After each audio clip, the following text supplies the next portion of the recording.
नमस्कार, आप देख रहे हैं हिमाचल दस्तक की प्रस्तुति दस्तक दिन भर। मैं हूं आपके साथ यशपाल सिंह। आइए नजर डालते हैं आज के मुख्य समाचारों पर। 23 छात्र कोरोना पॉजिटिव। बिलासपुर के देलग स्कूल के छात्रों में फैला संक्रमण। बिजनी में कार्यकर्ताओं से मीटिंग के दौरान जल शक्ति मंत्री महेंद्र सिंह को आया चक्कर। सभी टेस्ट नॉर्मल, अभी सेहत में सुधार। जयराम बाई एक्सीडेंट बने मुख्यमंत्री, नॉट बाई चॉइस। कांग्रेस नेता ठाकुर कौल सिंह ने ली चुटकी। भ्रष्टाचार मुक्त प्रशासन देना सरकार की बड़ी उपलब्धि। नूरपुर के रिन्न में बोले खेल मंत्री राकेश पठानिया। क्रिसमस पर भारी बारिश और बर्फबारी का अलर्ट, कल से मौसम खराब। और अब समाचार विस्तार से।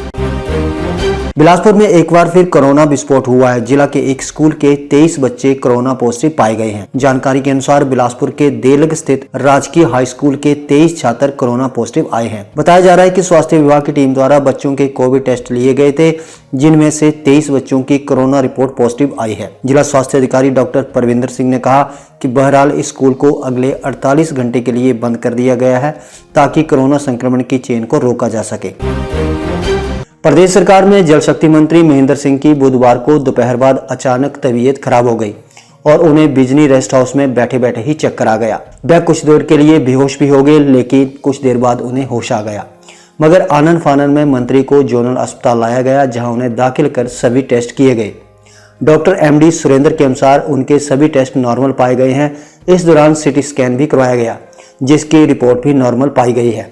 फिलहाल जल शक्ति मंत्री महेंद्र सिंह ठाकुर अब बातचीत भी करने लगे हैं। डॉक्टरों के अनुसार खतरे की कोई बात नहीं है।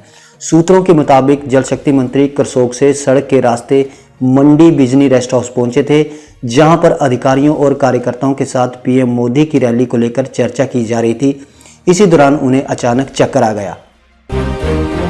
प्रदेश में जयराम मुख्यमंत्री बाई एक्सीडेंट है, नॉट बाई चॉइस। ये बात बुधवार को पूर्व मंत्री और दिग्गज कांग्रेस नेता ठाकुर कौल सिंह ने कही। वे नाहन में पत्रकार वार्ता को संबोधित कर रहे थे। करीब 4 वर्षों के बाद नाहन पहुंचे ठाकुर कौल सिंह ने कहा कि प्रदेश में जयराम सरकार का कार्यकाल बहुत ही निराशाजनक रहा है। बीते 4 वर्षों का जयराम सरकार का कार्यकाल निराशाजनक तथा लोगों को हताश और निराश करने वाला रहा है। उन्होंने 2022 में होने वाले चुनाव में दावा करते हुए कहा कि जो हालात प्रदेश में पैदा हो चुके हैं, निश्चित ही जनता इसका जवाब देने के लिए आतुर है। उन्होंने कहा कि 2022 में कांग्रेस की 45 से 50 सीटें होंगी और प्रदेश में जनता को राहत देने वाली कांग्रेस की सरकार फिर से विकास के नए रास्ते खोलेगी। और भारतीय जनता पार्टी जो है वो बहुत हो गई है। निश्चित तौर पे हमने देखो उसके बाद सारे कंस्टिट्यूंसी वाइज में हमने जो है महंगाई के खिलाफ जो है हमने पदयात्राएं शुरू की, लोगों को इसके बारे में जागरूक किया और अभी भी हम इनके खिलाफ एजिटेशन करेंगे।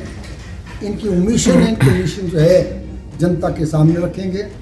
जो कांग्रेस पार्टी ने विकास के काम किए हैं, उसकी तुलना भारतीय जनता पार्टी के विकास के साथ करेंगे और निश्चित तौर पे अगली बार जब भी चुनाव होंगे, हिमाचल के लोगों ने मन बना दिया है कि भारतीय जनता पार्टी को उखाड़ करके फेंकेंगे। ठाकुर साहब, एक बात आपसे ये पूछना चाहेंगे कि आप ये 70 साल के दावे करती है बीजेपी। 70 साल में तो बहुत सारा विकास किया जाता है, तो आपको ऐसा नहीं लगता कि उपचुनाव में कहीं ना कहीं बीजेपी की आपसी फूट थी, वो उनकी हार का कारण बनी है? और आप लोग भी इतने समय जब आपकी सरकार रही है और लंबा राजकाज रहा है, तो उसके बावजूद भी जो है आप लोगों उस तरीके से मुद्दे नहीं उठा पाए हैं जैसे मुद्दे उठाने चाहिए।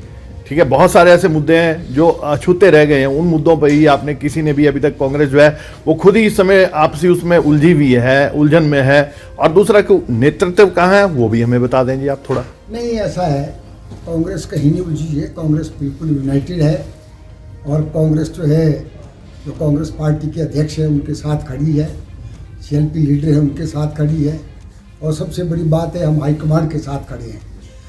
ये जो मुद्दे उठाने का मौका अब है, क्योंकि अब लोहा गर्म हो रहा है, उसके अब ये सारे मुद्दे जो है वो अब उठाएंगे। अगर पहले हम मुद्दे उठाएंगे तो ये मुद्दे अब तक डाइल्यूट हो जाते हैं। लोग कहते हैं मुद्दे उठाएंगे, लोग भूल जाते हैं मुद्दे। बाकी हाँ बात है। अच्छा, दूसरा एक बात और है, इनका ये कि राग है, कांग्रेस ने 70 साल में कुछ नहीं है, कांग्रेस ने 70 साल में कुछ नहीं है। हम मोदी से पूछना चाहते हैं कि जहाज में आपने दुनिया भर के 52 देशों की सैर कर ली, वो जहाज भी कांग्रेस के वक्त में बनाया है, हिंदुस्तान एरोनॉटिक कंपनी ने बनाया है। और जितने भी विकास के काम हुए हैं, और आज हिमाचल प्रदेश की आर्थिक जीडीपी डॉक्टर मनमोहन सिंह के वक्त में थी, वो घट करके कहाँ से कहाँ पहुँच गई है। ये सारी बातें हैं जो मतलब जितने विकास के काम हुए हैं, मोदी जी का एक ही काम है।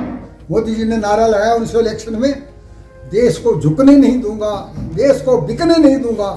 शपथ खा के कहता हूँ, आज ये जो कांग्रेस पूंजी इत्यादि थी, पब्लिक मतलब अंडरटेकिंग्स और कांग्रेस।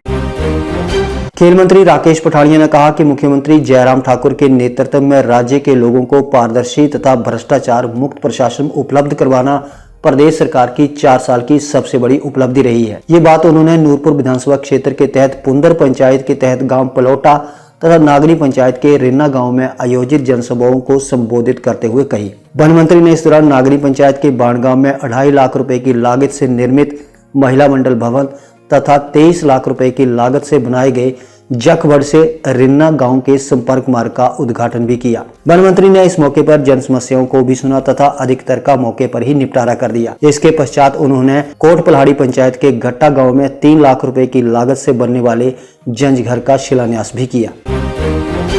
हिमाचल प्रदेश में क्रिसमस पर बर्फबारी होगी। मौसम विज्ञान केंद्र द्वारा प्रदेश में 25 व 26 दिसंबर को भारी बर्फबारी का अलर्ट जारी किया गया है। विज्ञान केंद्र की माने तो 24 दिसंबर से ही पश्चिमी विक्षोभ सक्रिय हो जाएगा, जिसके चलते 25 व 26 दिसंबर की रात को भारी बर्फबारी होने की चेतावनी जारी की गई है। हिमाचल में 27 दिसंबर को भी अनेक स्थानों पर बारिश और बर्फबारी का पूर्वानुमान लगाया गया है। पहाड़ों पर 23 व 24 दिसंबर को भी कुछ स्थानों पर बर्फबारी होने की संभावनाएं जताई जा रही हैं।